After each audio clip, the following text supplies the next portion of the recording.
What's up guys? Welcome back to another tooltip. In today's video, I will talk all about how to deactivate a project. Let's jump right in.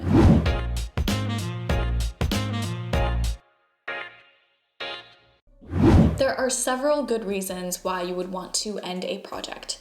Whether a competition is over or your product is sold out or just no one is interested in your project anymore.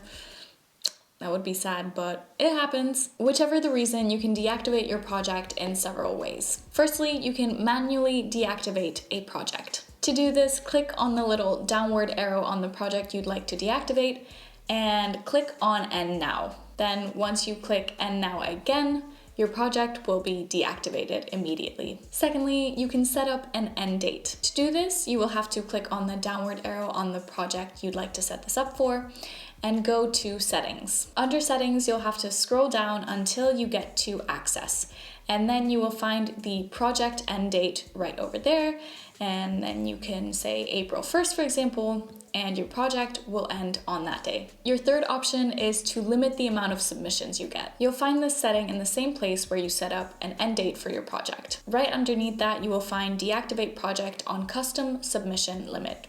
Just check this box, and then on the right side, you'll see that it says Limit by Completed Submissions, and then you can set the cap to 150, for example, and after 150 submissions have been completed, your project will no longer be available. Your fourth option is to limit the amount of successful payments. To do that, just keep this box checked, and where it says Limit By, click on Completed Submissions and change it to Successful Payments. So after you received, for example, 30 successful payments, your project will no longer be available.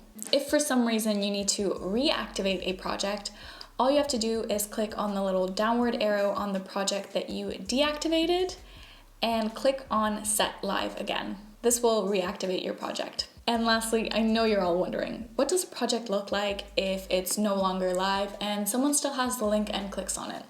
So here's how it looks like.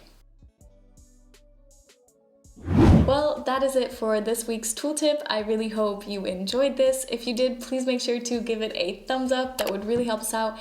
And don't forget to subscribe and hit the notification bell so you can see when I post another tooltip. Thanks for watching. Bye!